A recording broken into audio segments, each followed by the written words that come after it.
Hi everyone. So we start with a definition.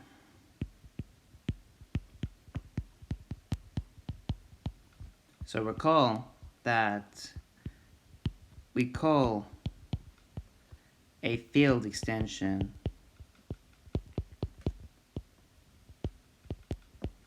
K over F finite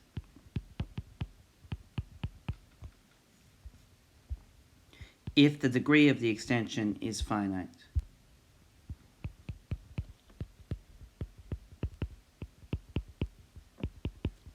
Which is the same thing as saying that K is a finite dimensional vector space over F. Okay.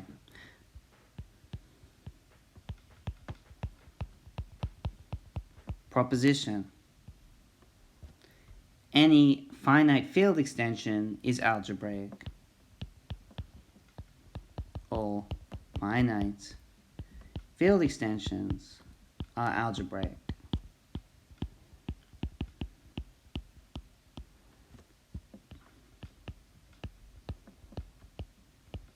Meaning that in some finite field extension, K over F, all the elements of K can be written as the roots of polynomials with coefficients in F. Okay. So let's prove this proposition. So we start with some finite field extension, K over F,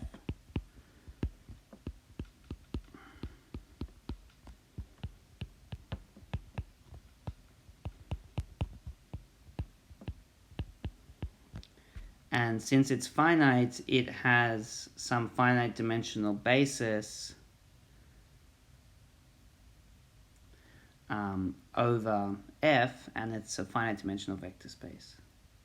Okay, so let alpha be in K. We would like to show that alpha is algebraic, meaning it's the root of some polynomial with coefficients in F. So then,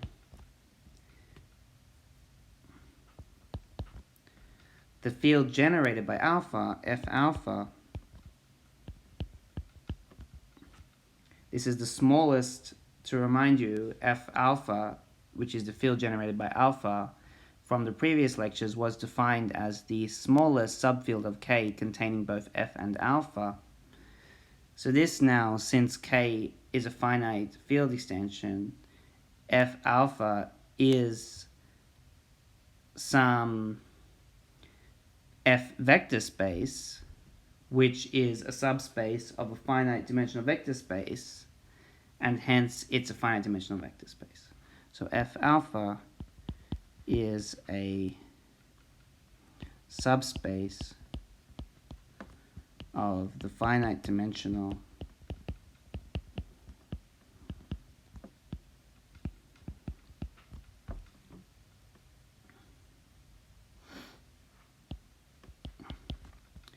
F vector space K. So it's finite dimensional.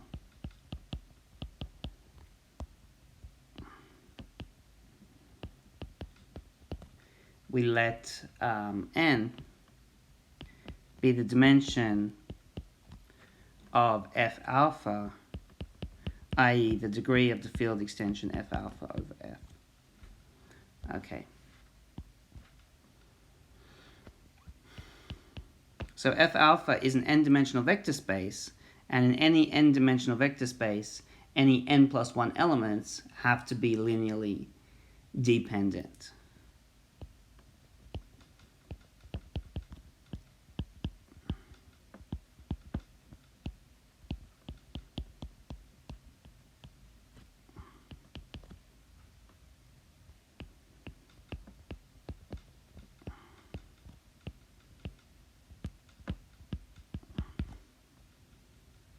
So in particular, I can choose for my n plus 1 elements, the elements 1, alpha, alpha squared, up to alpha n.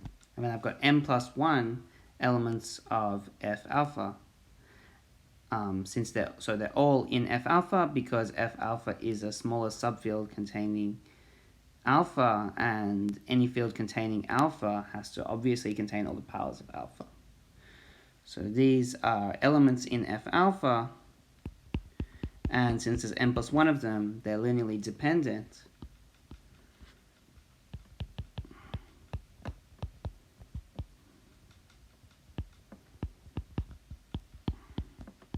So we have a linear dependence equation.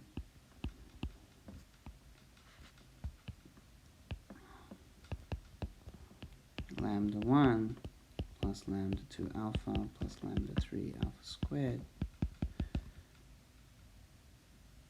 plus lambda n plus 1 alpha to the n equals 0 for lambda 1 lambda n plus 1. So these coefficients should all lie in the field F. Okay, but we can see from this immediately that alpha is algebraic, because if we set px to be lambda 1 plus lambda 2x plus lambda 3x squared plus lambda n plus 1 x to the n, then we get some polynomial with coefficients in F. So this is an element of Fx, and then P alpha equals 0. So I should say these coefficients are not all 0, since it's a linear dependence relation, and so Px is not 0. Px is a non-zero polynomial in Fx, and hence alpha is the 0 of some non-zero polynomial in Fx, which is by definition the same as saying that alpha is algebraic.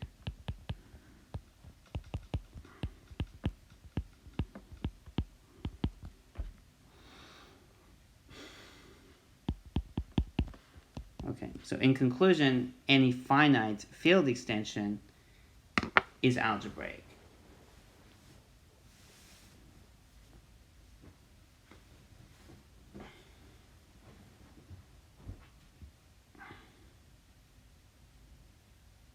Okay, so that's a very useful theorem. We're going to see some consequences of it later. But for now, we prove some important result on called the multiplicativity of the degree of field extensions.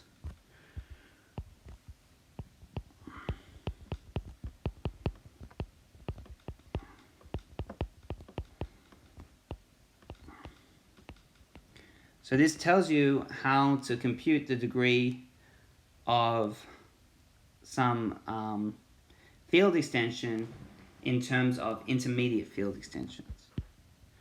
Okay, so here's the setup. We take three fields, f, k, and l, with f lying in k, lying in l. Then it tells us that the degree of the biggest extension, L over F, is a product of the degrees of the smaller extensions, L over K and K over F.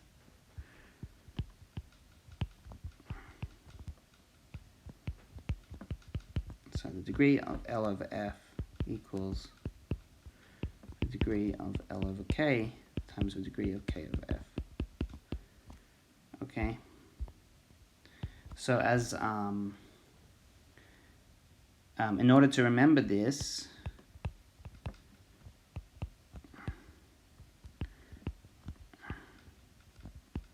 well, it's kind of like if you look at these field extensions, you write this as L over F. So it's the degree of L over F is the degree of L over K times the degree of K over F. So you think of this as, you think of the right-hand side as kind of L over K times K over F equals L over F.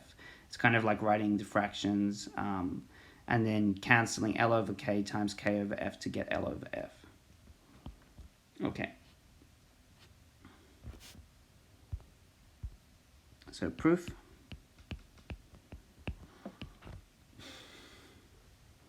So let's suppose, first of all, that L over K and K over F are both finite.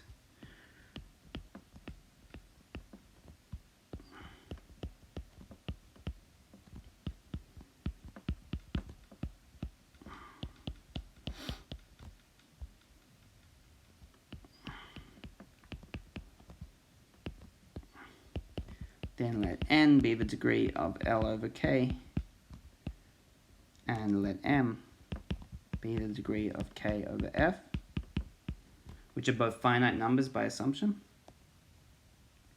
So then L is a finite dimensional vector space over K, and K is a finite dimensional vector space over F, so we can choose bases.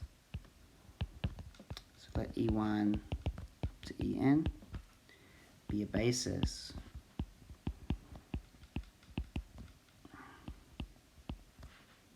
for L over K. Let V1 up to Vm be a basis for K over F.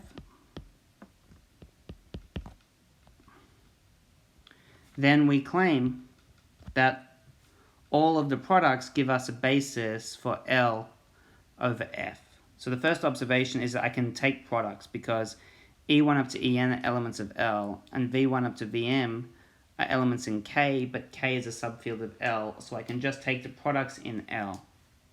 So we claim that the set of products, which is just so, I just take the products in the field of the elements EI and VJ in the field L.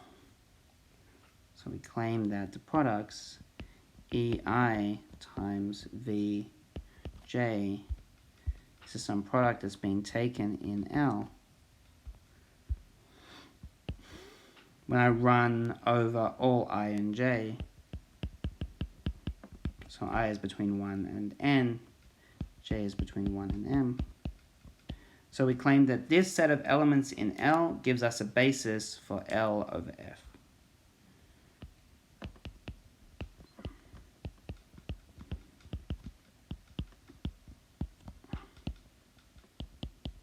And since there's exactly n times m elements in this set, this gives us the claim.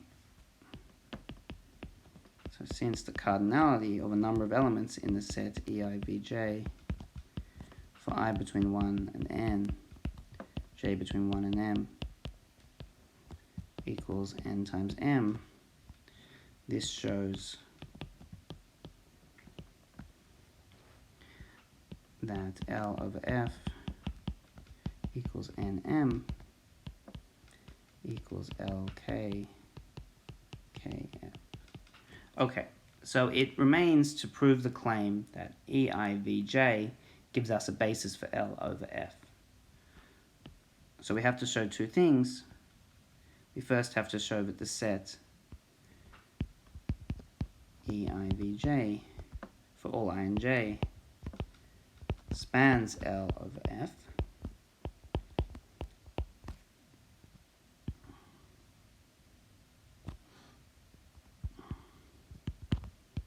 Then let alpha be in L.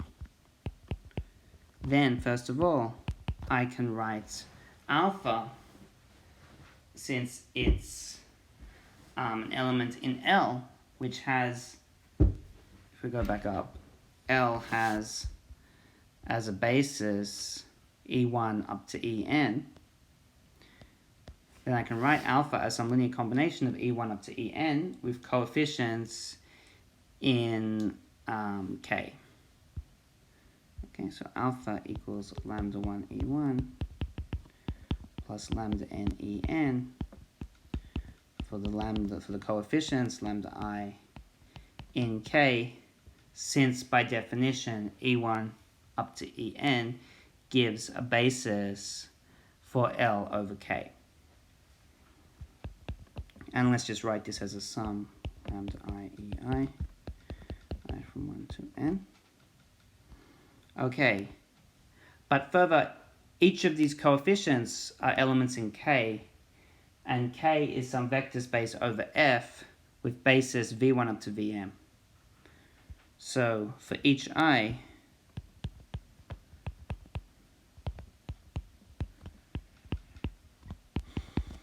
can write my elements lambda I in K in terms of the basis for K over F.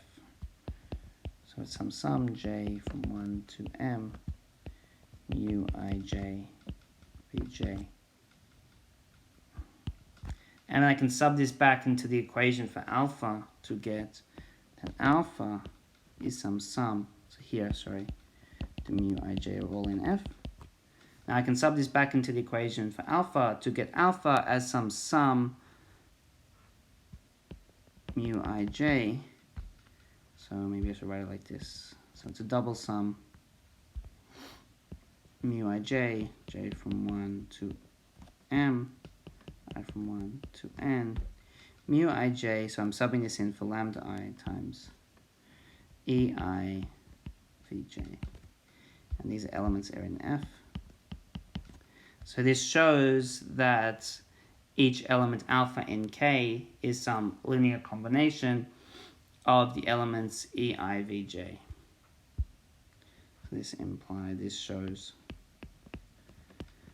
that the set ei vj for I between 1 and n and j between 1 and m spans K over F. Okay. So it just remains to show that the set ei vj is linearly independent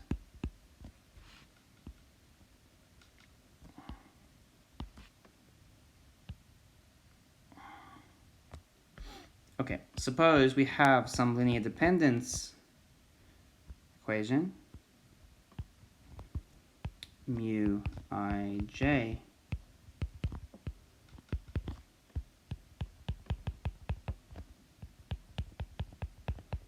So suppose I have some linear dependence equation as I runs from 1 to n and m runs from 1 and j runs from 1 to m with coefficients in F. Then to show linear independence, I need to show that the mu ij's are all 0.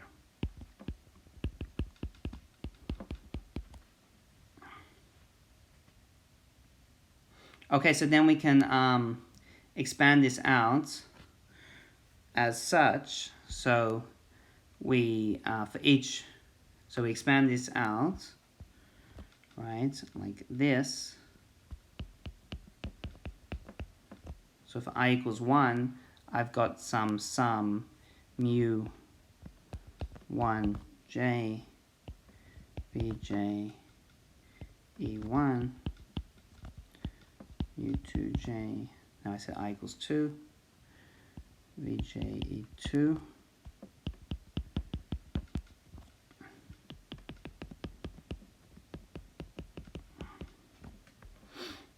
mu nj vj en equals 0. So I've just rewritten the first equation as, instead of one double sum, I can write it as n single sums like this. And since now the EI's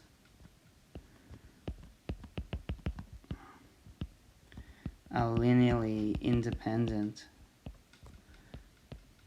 over K, then each of the coefficients, so I think of these elements, right, as coefficients in K. Look at the coefficients in front of the EI's. And since the EI's are linearly independent, then for each I must have the sum over J mu ij vj equals 0. But now, since the VJs are linearly independent over F,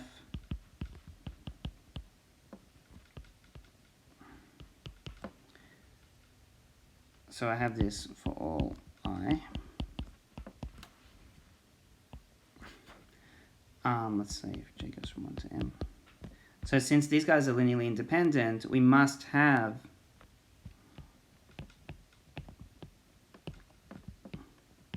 mu ij equals 0, in addition for all j from 1 to m and for all I from 1 to n. So for all 1 to n, j to m. This gives us what we needed. So this is exactly what you have to show that the EIVJs are linearly independent.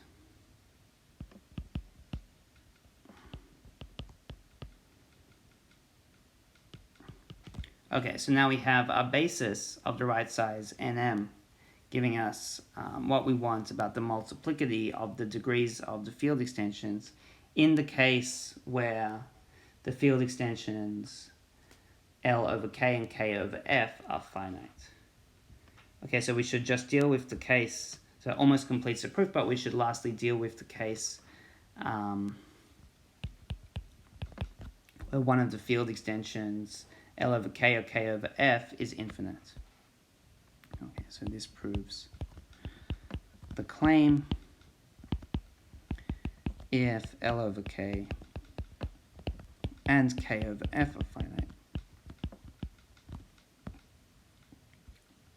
Okay, so next we should just deal with the cases where one of those two extensions is infinite.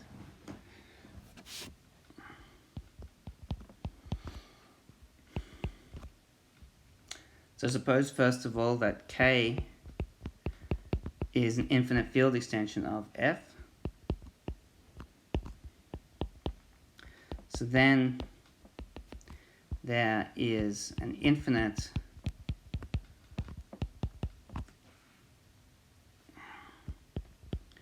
set of elements of K which is linearly independent over F. But now I can think of all elements of K as being in particular elements of L. So since K is a subset of L, this gives an infinite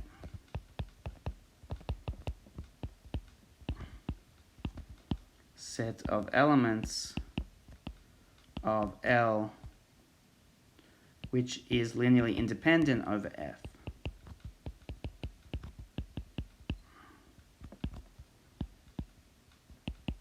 Which implies that if K is an infinite field extension of F, then L is an infinite field extension of F as well.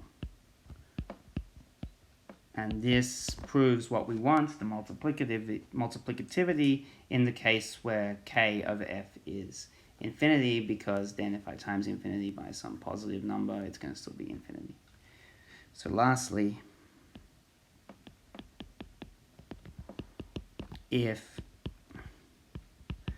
L over K is infinite, I would like to show once again that L over F is infinite. But then if L over K is infinite, well, I can repeat the previous sentence. There is an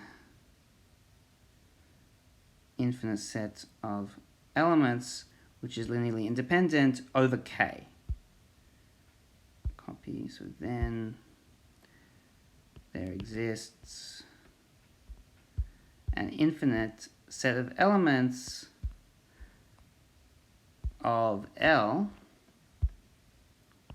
which is linearly independent over K. So that means that there is no linear dependence relation with coefficients in K.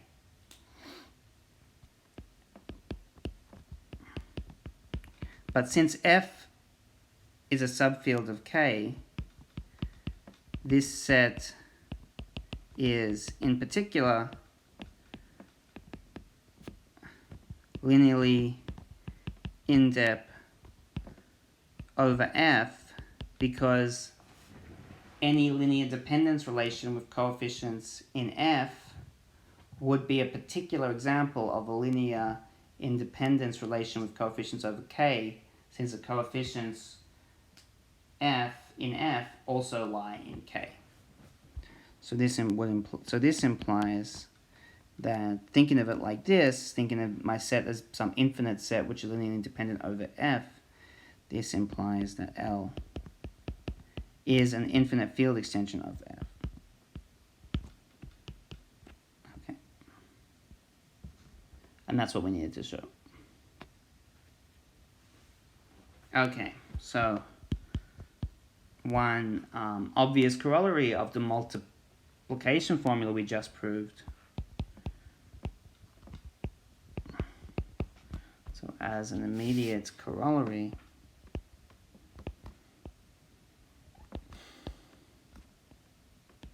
we have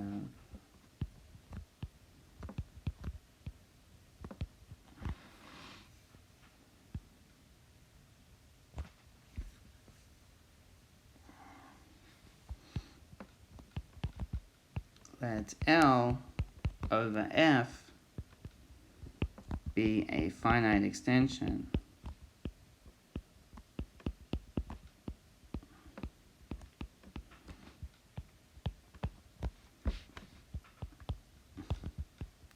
and let K be some subfield of L containing F.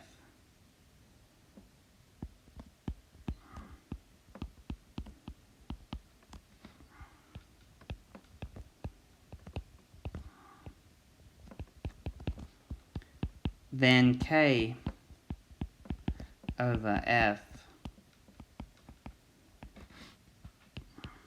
divides L over F.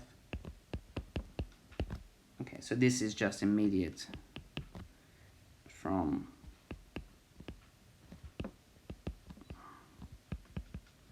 the formula. So we need to show that in the case where K is an intermediate field extension over F, so I have some field extension over F and I take some intermediate field extension, then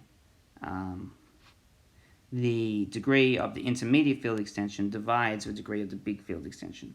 This is just immediate from the multiplication formula we just proved, right?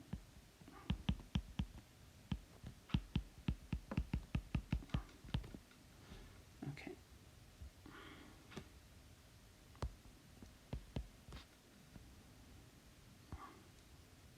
All right.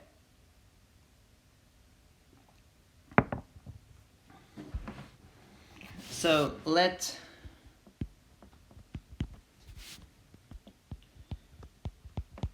K be some field extension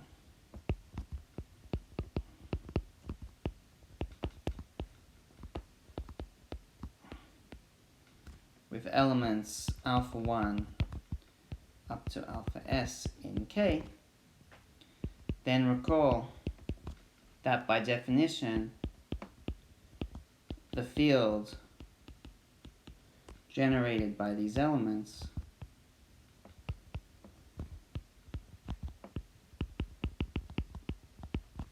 is the smallest subfield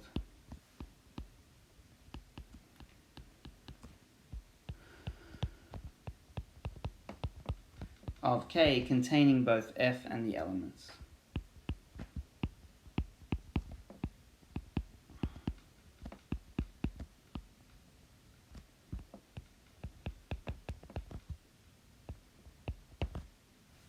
And we denote this field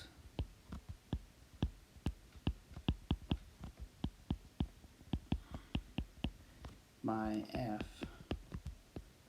alpha 1 up to alpha s. So just as in the case of one element, we denote this as F adjoined the elements alpha 1 up to alpha s in brackets like this. Okay. So here's some lemma which is easy to prove but has some really nice consequences. Let K be some field extension over F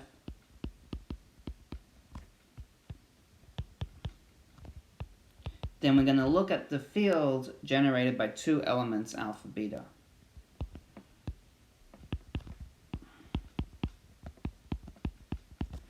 Okay, so then the claim is that the field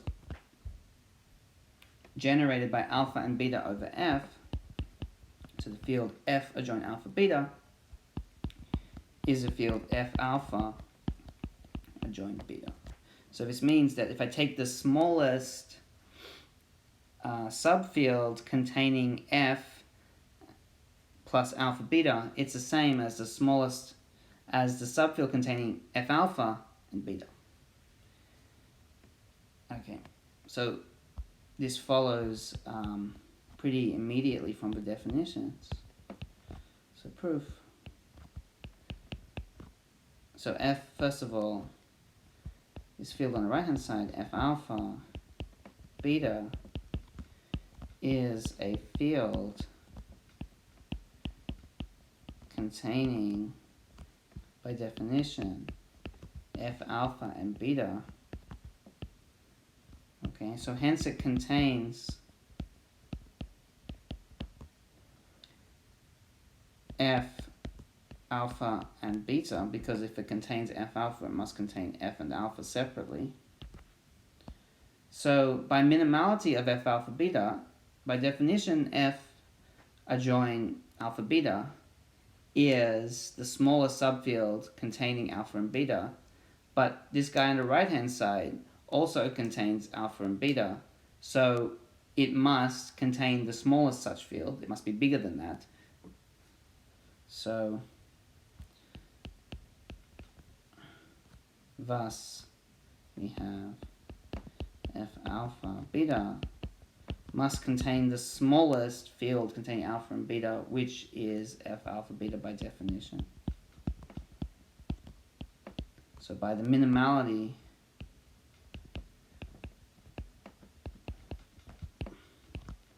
of F alpha beta. Okay, but now we can play the exact same game, reworded slightly to get the reverse inclusion. So for the reverse inclusion,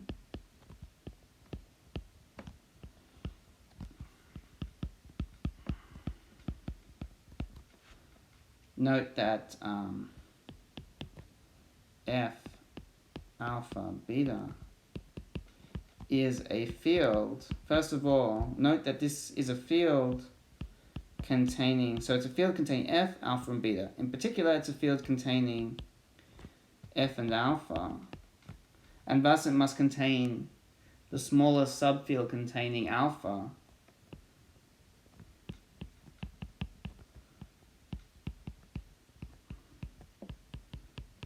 So it must contain F alpha by minimality of F alpha.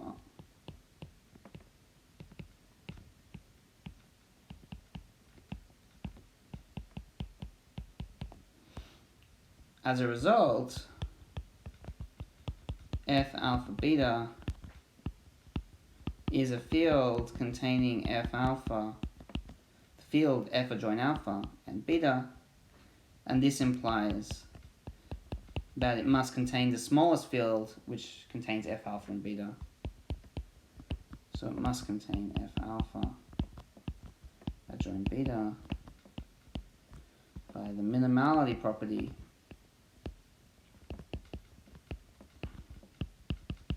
of F alpha adjoin beta. So that was the reverse inequality, and therefore I've shown both inclusions. So putting these two results together, I get F alpha beta. So F alpha adjoint beta. Okay. Okay, so now I can prove one rather nice little theorem.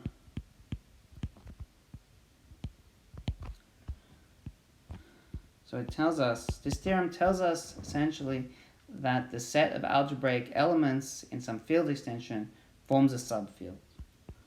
So let's K over F be a field extension.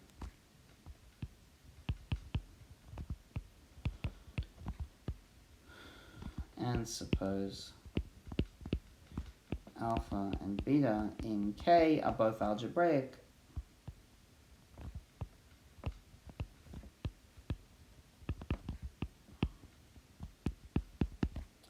then alpha plus or minus beta, alpha times beta, and alpha over beta, if beta is non-zero, are all algebraic over F. So if I have two elements which are algebraic over F, and then I apply any of the field operations, addition, subtraction, multiplication, or division, then I'm still left with some element which is algebraic. Okay, so proof. So alpha and beta lie in the field, the smallest field containing them. So alpha beta are elements of F alpha beta.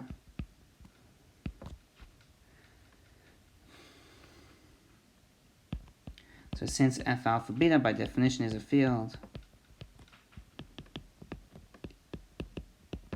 so since it's a field, it must be closed under all of the field operations, and therefore we must have that these elements are all in the field F alpha beta.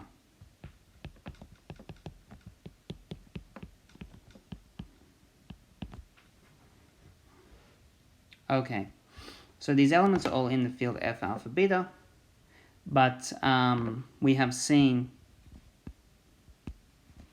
okay, so I should say now that these are all elements in some field, extension F alpha beta over F, so it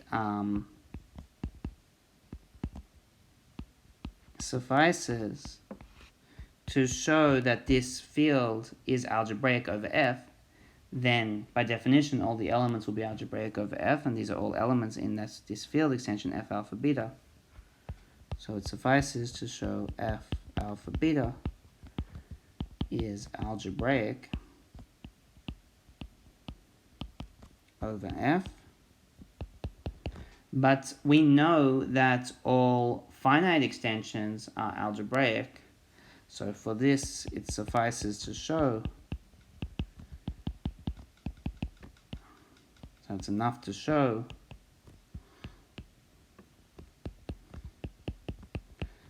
that I have some finite field extension. So I know that finite field extensions are algebraic. It's enough to show this field is algebraic. So it's enough to show that the field extension is finite. Okay.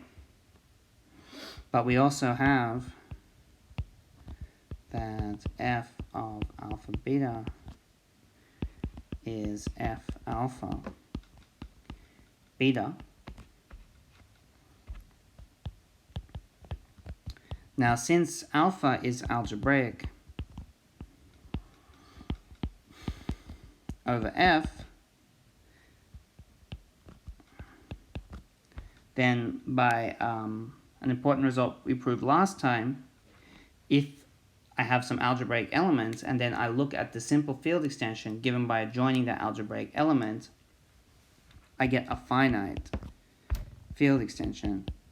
And in fact, the degree of the field extension F alpha over F is the degree of the element alpha,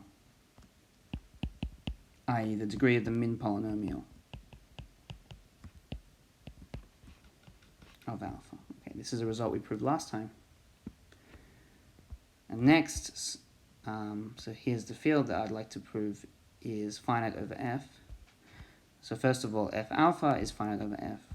Secondly, B is algebraic over F, meaning that I have some polynomial, non-zero, with coefficients in F such that B is a root of that polynomial. Well, this implies I can think of these coefficients in f as being particular examples of coefficients in f alpha. So this implies in particular that B is algebraic over f alpha, and this implies by what we've just seen that f alpha beta is finite. But then I can put these two field extensions together to see that f alpha beta over f is f alpha beta over f alpha, which is some finite number, times some other finite number, f alpha, the degree of f alpha over f, and then it's finite, which finishes the proof.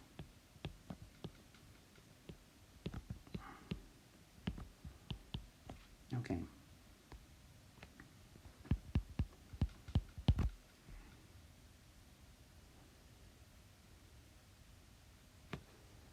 Okay, so an immediate corollary, which is just really the previous result restated. So in any field extension, the set of algebraic elements forms a subfield. So let K over F be a field extension.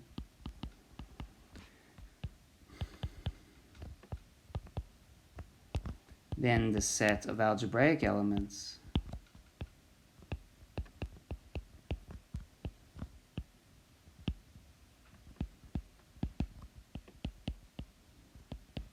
forms a subfield.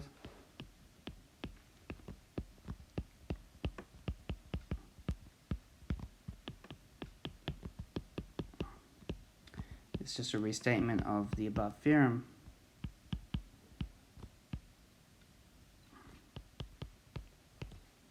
And as a corollary,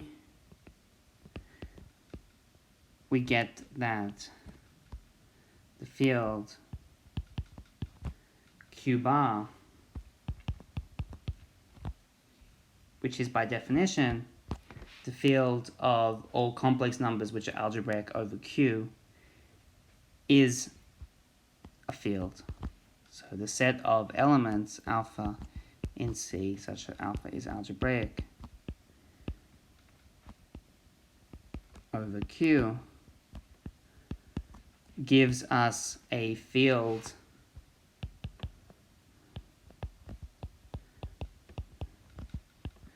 and it's called the set of algebraic numbers.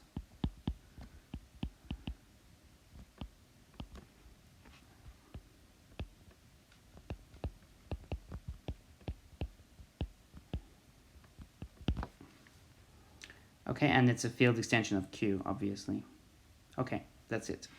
Okay, so thank you for listening.